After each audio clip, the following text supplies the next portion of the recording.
Hello students, आज का first question है the length and breadth of a rectangle are in the ratio 4:3. Then what is the ratio of the area of triangles formed by the parts of the diagonals with a long side to the area of the triangle formed by the parts of the diagonals with a short side. अभी शायद ये question आपको पढ़ने से समझ ना आए, but हम फिगर ड्रा कर लेते हैं. Late us suppose this is a rectangle ABCD. मैंने आपको बताया जनरली हम क्या करते हैं, लेंथ को लॉन्ग साइड रखते हैं. ठीक है जी. Let us suppose this is O. Ratio क्या है लेंथ और ब्रेड्थ की? 4:3. तो वैसे ही दिया हुआ है. सो लेंथ कॉमन रेशियो अगर x सेलेक्ट करें तो लेंथ हो जाएगी 4x, ब्रेड्थ इज 3x. सो ये 4x है, 3x. ठीक है जी. आपको पूछा गया है ratio of area of triangle formed by the parts of the diagonal with a long side. Long side ये है और पार्ट ऑफ डायगोनल्स ये वाले आ जाएंगे. तो triangle AOB upon area of short side ये वाली है, तो ट्राइंगल BOC. इन दोनों के एरिया की आपने रेशियो निकालनी है. देखिए हम यहाँ से एक परपेंडिकुलर ड्रा कर देते हैं और एक यहाँ से. ठीक है जी. अब देखिए ये जो पोर्शन है इसको हम, अगर मैं इसको नाम दे दूं OE और ये OF. OE जो है वो किसका हाफ है? 3x का. ठीक है. दिस इज होल लेंथ, तो this would B 1.5x. Same भी अगर आप इसको कंपेयर करें, ये वाली एल्टीट्यूड है जो ट्राइंगल BOC का. So this whole is 4x, so this would be half, so this will 2x, because जहाँ पे डायगोनल्स इंटरसेक्ट करते हैं वहां से जो एल्टीट्यूड ड्रा कर रहे हैं हम, that is half of the whole length. ठीक है. देखिए अब एरिया ऑफ ट्राइंगल AOB कितना हो जाएगा? That would B 1/2. Base is 4x into 1.5x. Divide किसे कर देंगे? पहले लॉन्ग साइड है इसलिए लॉन्गर साइड 4x वाला एरिया ऊपर आएगा. 1/2 इंटू बेस क्या है इसके लिए? 3x और एल्टीट्यूड इज 2x. यहाँ आ जाएगा 2x. 1/2 कैंसिल. ठीक है. अब देखिए 4, इसको ऐसे लिख देता हूँ मैं, x कैंसिल कर दीजिए. You would be left with 4 into 15/10 divide by 3 into 2. ठीक है. 1.5 को मैंने डेसिमल हटा दिया, सो दिस वुड बी 3. यहाँ पे आ जाएगा 2. 3 और 3 कैंसिल, 2 2 जा 4. तो दिस मीन्स रेशियो क्या आ रही है? 1:1. ठीक है जी. तो कौन सा आंसर हो जाएगा? Option number D. तो इसका मतलब हुआ कि जो ट्राइंगल्स डायगोनल्स बाइसेक्ट करके फॉर्म होती हैं, ठीक है जी, तो उनका क्या होता है area? Ratio of areas is 1:1. चलेंगे next. The diagonals of a rhombus differ by 2 units and its perimeter exceeds the sum of diagonals by 6 units. What is the area of the rhombus? ये सबसे पहले मैं rhombus draw कर लेता हूँ और इसके diagonals. Let us suppose this is rhombus ABCD और ये diagonals हैं. ठीक है जी. Now let us suppose that BD है आपका 2x. ठीक है जी. यूनिट्स साथ में आप बट ऑब्वियस है, तो AC कितना हो जाएगा? Diagonals of a rhombus differ by 2 units, so that means this would be 2x plus 2. अब आप बोलेंगे सर हमने यहाँ पे x क्यों नहीं लिया? देखिए फर्दर हमें क्या बोला गया है? Its perimeter exceeds the sum of the diagonals by 6 units. तो जब हम इसके इस साइड निकालने जाएंगे तो हमें इसका हाफ और इसका हाफ करना है. ठीक है. तो वो इसी रहेगा हमें जब हम इसको एक इवन नंबर रखेंगे. ठीक है. देखिए नेक्स्ट आ जाता है आपका its perimeter exceeds the sum of diagonals by 6 units. Perimeter क्या होगा रोम्बस का? Let us suppose we take the side CD. तो 4 इंटू CD, ठीक है, is equal to AC plus BD plus 6. पहले ये इक्वेशन चेक कर लेते हैं. That perimeter exceeds the sum of diagonals by 6 units. 4 into CD is the perimeter. तो ये कितना बड़ा है? सम ऑफ डायगोनल्स से 6 यूनिट्स. तो डायगोनल्स को ऐड किया और प्लस 6 कर दिया ताकि ये इक्वलिटी का साइन आ जाए. ठीक है जी. अब देखिए CD कैसे निकलेगा? रोम्बस के लिए हमने पहले भी किया है. OD और ये इसका हाफ. ठीक है जी. पाइथागोरस थ्योरम लग जाएगी. सो this would be 4 into OC means AC का half. So that would B 2x plus 2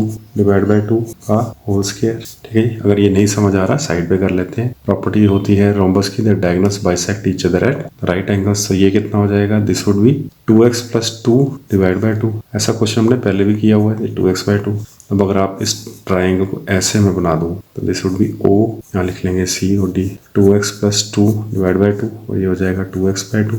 Pythagoras लगा के DC जो होगा would be under root of this square plus this square. ठीक है. This would be 2x/2.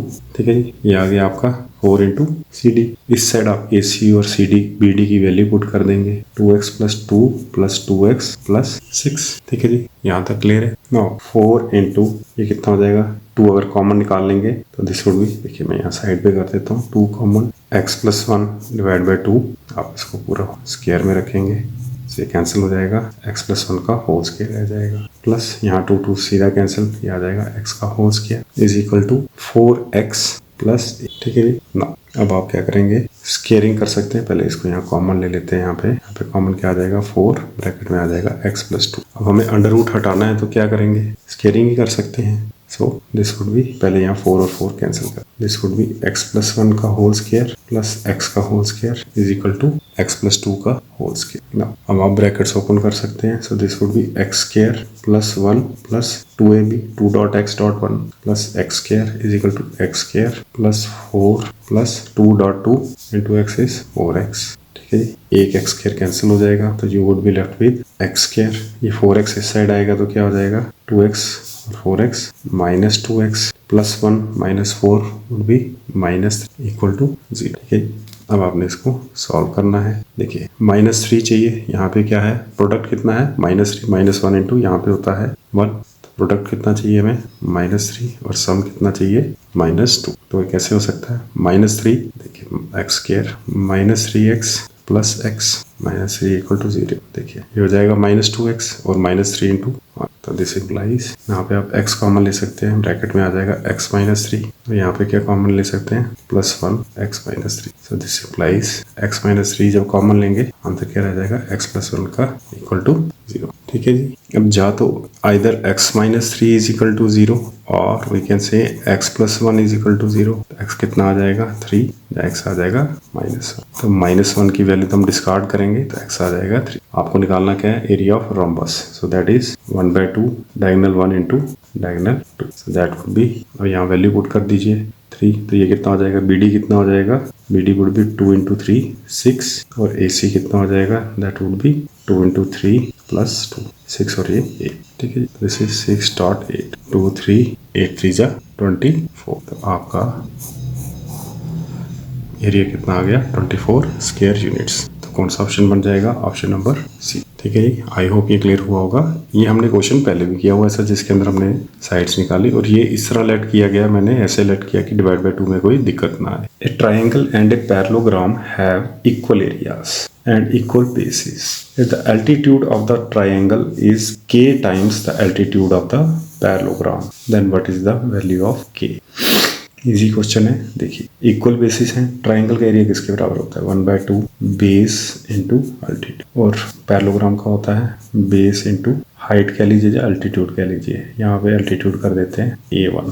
Equal base है तो मैंने इक्वल बेस रखा। ठीक है जी, यहाँ तक क्लियर है। अब देखिए एक और चीज आपको दी है, altitude of the triangle. Altitude जो ट्राइंगल का है A is k times altitude of the parallel, that means k times A1 ऐसे लिख सकते हैं। ठीक है जी, कोई दिक्कत तो नहीं। तो यहाँ पे बेस और बेस कैंसिल हो जाएगा, you would be left with 1/2। A की जगह आप लिख सकते हैं k times A1, so you can write k times A1 is equal to A1। तो A1 cancel, this implies k किसके बराबर आ जाएगा 2। इतना ही है ये क्वेश्चन। वैल्यू क्या आ गई इसकी b। ठीक है जी, areas of the squares are in the ratio m square dot n raised to power 4. What is the ratio of their perimeter? बहुत इजी क्वेश्चन है। देखिए एरिया मान लेते हैं A1 बाय A2 दो स्क्वायर्स का। अब इनकी साइड लेट कर लेते हैं S1 S2। सो वो क्या होगा बेसिकली S1 का होल स्क्वायर S2 का होल स्क्वायर, और अगर मैं स्क्वायर कॉमन कर दूं तो S1 बाय S2 का whole square is equal to m square by n raised to power 4। This implies S1 by S2 ये कितना हो जाएगा under root of m square upon n raised to power 4। तो यहाँ स्क्वायर है तो बाहर क्या आ जाएगा m, यहाँ 4 टाइम्स है तो 2 टाइम्स बाहर आ जाएगा। ठीक है जी, अब आपको पूछा गया ratio of their perimeters, so that would be 4 times S1 upon 4 times S2। तो ये कैंसिल हो जाएगा, S1 by S2 is m upon n square. So option number C. ठीक है जी, इसको ऐसे भी किया जाता है या फिर आप ऐसे कर सकते हैं कि you know that area is proportional to side square. ठीक है जी, और perimeter is proportional to side. ठीक है जी, ऐसे भी आप रेशियो बना सकते हैं, सेम ऐसे ही चलेंगे और ये आ जाएगा। चलिए शाबाश। The sides of a right angle triangle are in the ratio x, x-1 and x-8। What is the perimeter of the triangle. काफी इजी क्वेश्चन है, कैसे करेंगे सॉल्व? पहले आप एक राइट ट्राइंगल ड्रा कर लीजिए which is right angle at B. ठीक है जी, कोई गिवन नहीं है तो कोई दिक्कत नहीं है। अब मुझे बताएं इसमें से लॉन्गेस्ट साइड कौन सी होगी? Longest side will be x, तो दैट वुड, अब मैं कहाँ लिखूंगा? यहाँ पे हाइपोटेन्यूज, यहाँ लिख दीजिए एक्स माइनस 1, इंटरचेंज भी कर सकते हैं तो कोई दिक्कत। नाउ एक्स का square will be equal to X minus 1 का whole square plus X minus 18 का होल स्क्वायर। ठीक है जी, ये कैसे आया? This is using Pythagoras theorem. ठीक है जी, तब आप ब्रैकेट्स को ओपन करेंगे। This is x square plus 1 minus 2x, यहाँ क्या आ जाएगा? X square plus 3 to 4 minus 2 into 18 36x। ठीक है जी, अब आप एक्स स्क्वायर और एक्स स्क्वायर कैंसिल कर सकते हैं। एक एक्स स्क्वायर आपके पास रह गया, एक्स स्क्वायर, ये कितना हो जाएगा? माइनस 2x और minus 36x minus 38x plus 3 to 4, कौन सा हो गया हमारा? ये हो गया, ये हो गया 3 to 4 और 1, सही कितना हो जाएगा? 3 to 5 इक्वल टू 0। ठीक है जी, आपको इसको सॉल्व करना है to find the value of X. देखिए प्रोडक्ट कितना चाहिए? 325 और ऐड करके चाहिए हमें माइनस 38। ये 25 का प्रोडक्ट है, so 25 into 13, 25x minus 13x plus 325 equal to 0।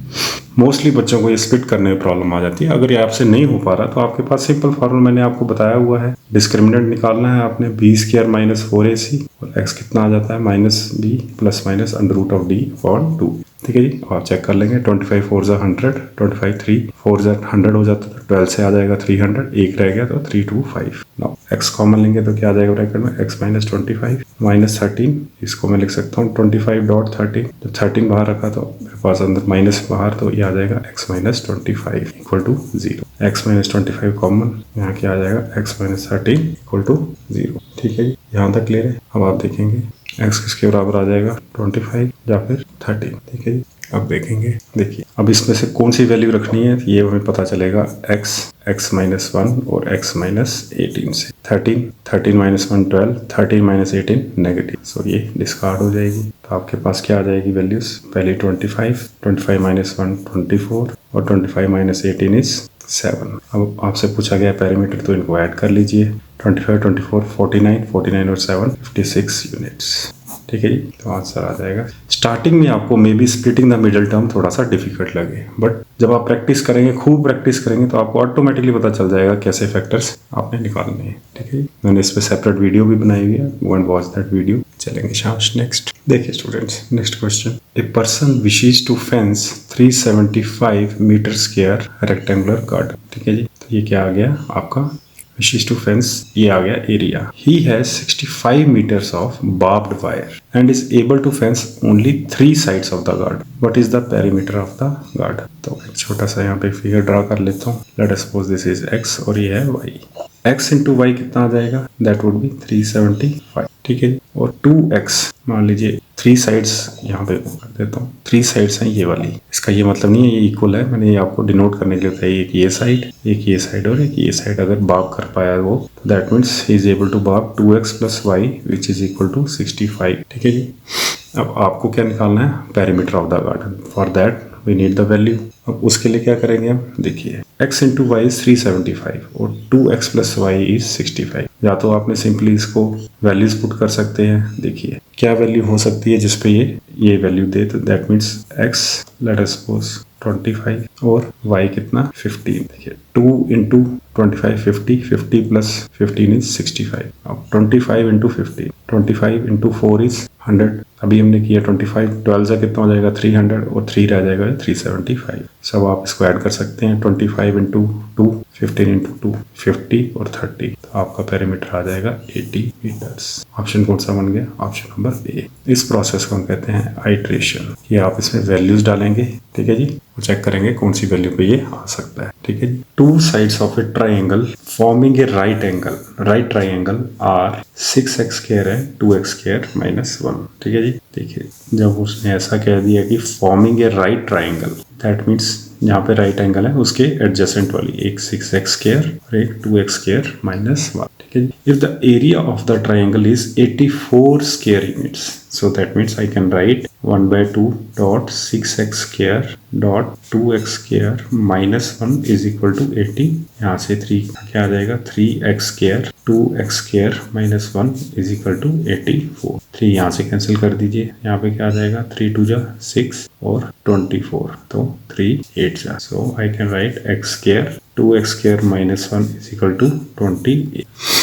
अब देखिए जब आप इसको सॉल्व करेंगे पहले आपको क्या करना है, लेट करना है x square is equal to Y, ठीक है जी। फिर आप ब्रैकेट खोलेंगे, क्या आ जाएगा ये 2x raised power 4 minus x square is equal to 28। x square को y लेट किया तो ये क्या आ जाएगा 2y square minus y equal to 28, ठीक है जी। ऐसा आएगा, फिर ये क्वाड्रेटिक बन जाएगी। फिर आप यहाँ से y की वैल्यू निकालेंगे, यहाँ डालेंगे। एक और तरीका मैंने आपको बताया हुआ है कि इसको ब्रेक कर सकते हैं। किस तरह ब्रेक करना है, देखिए 28 के फैक्टर्स में 1 इंटू 28 लिख सकते हैं, 2 इंटू 14 लिख सकते हैं, 3 से जाता नहीं है, 4 7 से लिख सकते हैं, और कुछ 5 6 7 से आ गया यहाँ पे, ठीक है जी। तो आप इस तरह लिख सकते हैं। अब देखिए यहाँ क्या पड़ा है, x स्क्वायर और 2x square minus 1, that means एक जो नंबर होना चाहिए वो एक परफेक्ट स्क्वायर होना चाहिए, ठीक है जी। तो आप देखिए यहाँ पे 1 नहीं है, 2 नहीं है, बट 4 है। So I can write this as 4 into 7, और यहाँ पे क्या आ जाएगा, this would be x square, that means 2 का स्क्वायर। अब चेक कैसे करना है, यहाँ पे x की वैल्यू डालिए, 2.2 का square minus 1, so this is 2 का स्क्वायर 4 इंटू 2 8 माइनस 1 7, तो ये भी तो 4.7 हो गया। सो दैट मीन्स x की वैल्यू कितनी आ गई आपके पास, 2, ठीक है जी। ये मैंने पहले भी ऐसे क्वेश्चंस करवाए हुए हैं जिसके अंदर आपने फैक्टर्स बना के देखिए। यहाँ पे भी 2 का स्क्वायर 4, ये मैंने चेक करके बता दिया, 4 इंटू 7, यहाँ भी 4 इंटू 7, तो दैट मीन्स x की क्या वैल्यू आ रही है, 2, ठीक है जी। Now what is the perimeter of the triangle, तो पेरीमीटर कैसे निकलेगा, सबसे पहले 6x स्क्वायर, कितना हो जाएगा ये 6 इंटू 2 का स्क्वायर, 6 इंटू 4 24, और यहाँ पे 2x square minus 1 as it is रहेगा, 2 का स्क्वायर माइनस 1 अभी निकाला हमने, ठीक, कितना आ जाएगा 7। नाउ दिस वुड बी, इसको कैसे लिख सकते हैं हम, एक तो अगर आपको याद हो 7 24 और 25 होते हैं पाइथागोरियन ट्रिपलेट, तो आपका काम आसान, ठीक है जी। अगर नहीं याद है तो आप सिंपली क्या करेंगे, 7 का स्क्वायर प्लस 24 का स्क्वायर का अंडर रूट कर देंगे, ये कितना हो जाएगा, अंडर रूट ऑफ 49 प्लस 24 का स्क्वायर रहता है 576, इसको ऐड करेंगे 9 6 15, 1 कैरी 7 8 और 4 12, आ जाएगा 625 विच इज 25। बट मैंने आपको पाइथागोरियन ट्रिपलेट कुछ बताए हुए हैं उस वीडियो में, आप उनको याद रखें तो बेहतर है, ठीक है जी। अब आपको पेरीमीटर निकालना है, वो तो आप इजी निकाल सकते हैं, 24 25 और 7 दैट इज 56 यूनिट्स। तो कौन सा ऑप्शन बन जाएगा आपका, ऑप्शन नंबर सी, ठीक है जी। A rectangle of length 10 units and breadth 8 units is split into 2 squares of each of area x square units and 2 rectangles each of area y square units. Consider the following statements. Y is always greater than x. Y can be 15 square units. आपको बताना है कौन सी statement correct है, A अकेली, B अकेली, both A और B, neither A nor B, ठीक है जी। Very important question, 2022 paper 1 CDS और GMAT में भी आया हुआ है क्वेश्चन। देखिए कैसे करेंगे। सबसे पहले तो रेक्टेंगल की लेंथ क्या है और ब्रेड्थ क्या है, 10 और 8। देखिए पहले हम रेक्टेंगल ड्रा कर लेते हैं, 10 और 8, तो एरिया कितना आ जाएगा रेक्टेंगल का, 80, ठीक है जी।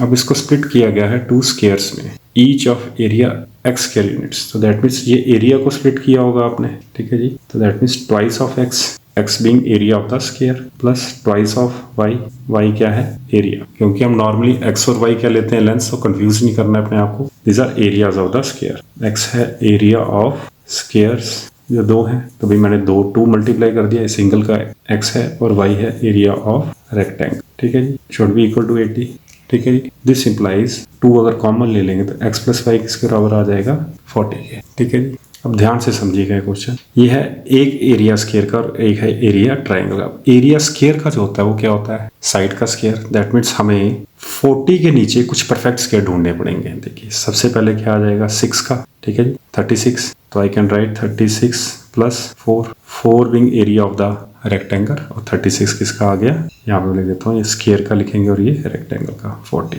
ठीक है जी। फिर आप देखेंगे 2, अगर 2 स्क्वायर हैं तो 36 इंटू 36 72, और ये 8 आ गया टोटल 80, ठीक है जी। देखिए 6 के बाद आ जाएगा 5 का, वो कितना होता है 25। जब ये 25 है तो ये कितना हो जाएगा 15। ठीक है जी। That means there are 2 squares of area 25 और साइड 5। 25 और 5 कितना हो जाएगा 50 और 15 इंटू 2 इज 30। 50 प्लस 30 80। ठीक है। देखिए उसके बाद क्या आ जाएगा 4 का 16 प्लस यहाँ क्या आ जाएगा 24। ठीक है जी। 4 का स्क्वायर और ये 24। ठीक है। आगे ये लेंथ और ब्रेड्थ कैसे बाइफरकेट होती है हमें उसका अभी देखना नहीं है। नेक्स्ट क्या आ जाएगा 3 का, तो यहाँ क्या लिख सकते हैं हम 9 प्लस यहाँ क्या आ जाएगा 40 करना है तो यहाँ पे आ जाएगा 31 और नेक्स्ट आ जाएगा 2, वो क्या हो जाएगा यहाँ पे आ जाएगा 4, यहाँ पे क्या आ जाएगा 36 और आगे आ जाएगा 1। तो 1 के केस में क्या हो सकता है यहाँ पे 1 प्लस 39। ठीक है। अब देखिए पहला क्या पूछा गया है y is always greater than x।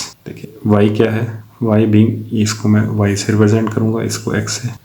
देखिए आपको देखना है y ग्रेटर है ऑलवेज। देखिए यहाँ पे y कम आ रहा है। ठीक है जी। यहाँ पे y is less than x, but यहाँ पे y ग्रेटर देन आ गया, यहाँ पे ग्रेटर देन है, यहाँ ग्रेटर देन है, बट ऐसे केस भी हैं जहाँ पे y लेस देन है।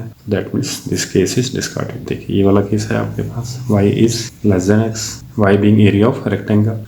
अब देखिए सेकंड ऑप्शन क्या आ रहा है y can be 15 square units. देखिए कौन सा केस है, एक केस है आपके पास जहाँ पे y कैन बी, यहाँ लिखा है कैन बी, मस्ट बी नहीं लिखा है, कैन बी लिखा है। So this is okay with us. So कौन सा ऑप्शन बन जाएगा आपका B only statement is correct. ठीक है। तो जो ये जो जीमैट बेस्ड क्वेश्चंस होते हैं, सीडीएस में भी ये क्वेश्चन आया हुआ है, दिस इज, इसको बोलते हैं हम थिंकिंग प्रोसेस।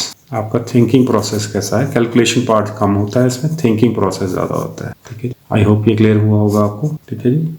आप सारी एग्जाम्पल ना भी लें, बट अगर आपको कुछ एग्जाम्पल्स देनी होती हैं जो डिस्कार्ड कर पाए। ठीक है जी। अगर सब में अगर y ग्रेटर आता तो मैं इसको भी ओके कर देता। ठीक है जी। बट अगर कुछ एक भी एग्जाम्पल, मान लीजिए सिंगल एक एग्जाम्पल ऐसी आ जाए जिसमें y लेस देन आ रहा है x के, तो दैट मीन्स ये स्टेटमेंट करेक्ट नहीं हो। बट हाँ यहाँ लिखा है y can be, that means y 15 भी हो सकता है, कुछ और भी हो सकता है, तो उसके लिए तो ये स्टेटमेंट करेक्ट है। चलिए शाबाश। Square sheet is found by joining n identical square sheets of same size। ठीक है। If the length of the diagonal of the bigger square sheet so formed is m, then what is the side length of a smaller square sheet। ठीक है। तो एक बिगर square बनाया गया है छोटी स्क्वायर शीट्स को ज्वाइन करके। ठीक है जी। आप इसे ज्वाइन करते जाएं। ठीक है। Now diagonal of bigger square, जो कि छोटे छोटे स्क्वायर से फॉर्म हुआ है, वो कितना दिया गया है यहाँ पे, सो फॉर्म्ड इज m। ठीक है जी। और लेट अस सपोज करते हैं कि जो बिगर स्क्वायर है उसकी जो साइड लेंथ है वो है a, तो डायगोनल किसके बराबर होता है √2 dot a is equal to m। यहाँ तक क्लियर है। ठीक है जी। मान लीजिए ऐसे स्क्वायर शीट बना के एक बड़ा ऐसे डायगोनल, एक ऐसा स्क्वायर बनाया गया, इसका ये डायगोनल की लेंथ हुई है m। ठीक है। तो ये साइड होगी a, तो ये कितना होता है √2a is equal to length of diagonal. यहाँ से a कितना आ जाएगा m अपॉन √2। तो दैट मीन्स यहाँ से एरिया कितना आ जाएगा बिगर स्क्वायर का, बिगर स्क्वायर का। ठीक है। यहाँ मैं ड्रा कर देता हूँ ऐसे, बिगर स्क्वायर कितना हो जाएगा, that would be m square by 2। इस होल का स्क्वायर करेंगे, m स्क्वायर √2 इंटू √2 इज 2। यहाँ तक क्लियर है। अब हम लेट करते हैं, लेट स्मॉल स्क्वायर की length equal to l। Suppose smaller square की लेंथ कितनी आ रही है l। ठीक है। तो आपका स्मॉलर स्क्वायर का एरिया कितना हो जाएगा, स्मॉल स्क्वायर का area that would B l square. ठीक है। अब ऐसे छोटे स्क्वायर कितने बनाए गए हैं, कितने ऐड किए गए हैं, ज्वाइन कितने किए गए n, so that means n into l square should be equal to the area of the bigger square m square by 2। ये थोड़ा सा अलग है क्वेश्चन, तो थोड़ा सा आपको माइंड अप्लाई करना है। देखिए हम एरियाज में इक्वेट करते हैं। ठीक है जी। पहले हमने डायगोनल दिया हुआ है गिवन, तो वहां से मैंने साइड निकाल ली बिगर स्क्वायर की। अब ये छोटे स्क्वायर से बना हुआ है। ठीक है जी। मैंने ये जो लेंथ है ये लेट कर ली l। ठीक है जी। तो इसका एरिया कितना हो जाएगा l स्क्वायर, और ऐसे कितने डले हैं इसमें वो हमें बोला गया है, नंबर कितना है पूरे इस बिगर स्क्वायर को बनाने में, दैट इज n। सो मैंने n into l square should be equal to area of the bigger square. ठीक है जी। अब आपको निकालना क्या है, आपको निकालना है side length of the smaller square sheet जो हमने लेट किया है l। So this implies l square कितना हो जाएगा m स्क्वायर अपॉन 2n। तो l कितना आ जाएगा, that would be under root of m square by 2n। तो ये फर्दर कितना हो जाएगा, this would be m divided by combine √2n। ठीक है जी। यहाँ तक क्लियर है। तो यहाँ पे ऑप्शन में √2 भी लिखा हुआ था, तो आपका ऑप्शन क्या बन जाएगा m अपॉन √2n। अब यहाँ पे √2n है तो आप इसको ऐसे ब्रेक भी कर सकते हैं एक्सपोनेंट्स को, √2 डॉट √n। ठीक है जी। Option number B. थोड़ा अलग है क्वेश्चन, ये आपको क्लियर हो गया होगा। ठीक है जी। साइड लेंथ स्मॉलर स्क्वायर की लेट की और हमने क्या किया फिर बाद में एरियाज को इक्वेट कर दिया. An equilateral triangular sheet is formed by joining 9 equilateral triangular sheets, each of area 9 to 3 centimeter square. What is the height of the bigger triangular sheet? Equilateral triangle form की है bye joining 9 equilateral triangles जिनका हर एक single का area equilateral triangle का 9 root 3. So that means bigger equilateral triangle का area हो जाएगा 9 into 9 root 3. अब मैं अगर लेट करूं बिगर इक्विलेटरल ट्राइंगल की side, let us suppose that is a, so that means root 3 upon 4 a square should be equal to 9.923. ठीक है जी, यहाँ से ये कैंसिल हो जाएगा. a square किसके बराबर आ जाएगा 9.9, यहाँ से 4 न्यूमरेटर में जाएगा तो ये हो जाएगा 2.2. अब आपको पता है 2.2 क्यों लिखा मैंने, तो a कितना हो जाएगा 9.2. एक ये पेयर यहाँ से और एक ये, तो दिस इज 18 सेंटीमीटर्स. ठीक है जी, तो दैट मीन्स बिगर जो आपकी इक्विलेटरल ट्राइंगल है उसकी साइड है 18 सेंटीमीटर्स. आपको क्या निकालना है हाइट, तो हाइट किसके बराबर होती है आवाश, दैट इज रूट 3/2 a. कितना हो जाएगा ये रूट 3/2 डॉट 18, तो दिस वुड बी 9 √3 सेंटीमीटर्स. ठीक है जी, तो आपका ऑप्शन क्या आ जाएगा. आपको अगर कभी भूल जाए कि भाई हाइट क्या होती है एक इक्विलेटरल ट्राइंगल की, तो आप ऐसे भी याद रख सकते हैं एरिया क्या होता है √3/4 a स्क्वायर. ठीक है जी, अगर मैं इसको ब्रेक करूं, ये साइड की लेंथ है तो 1/2 ये आ गया आपका बेस. अब देखिए क्या रह जाएगा √3/2 a. देखिए ऐसे ही होता है इक्विलेटरल ट्राइंगल, ये है हाइट ये है साइड. ठीक है, तो एरिया किसका 1/2 बेस इज a. अब ये बनाने के लिए √3/4 a स्क्वायर बनाने के लिए एरिया और क्या प्रोडक्ट में आएगा हाइट, तो दैट वुड बी √3/2.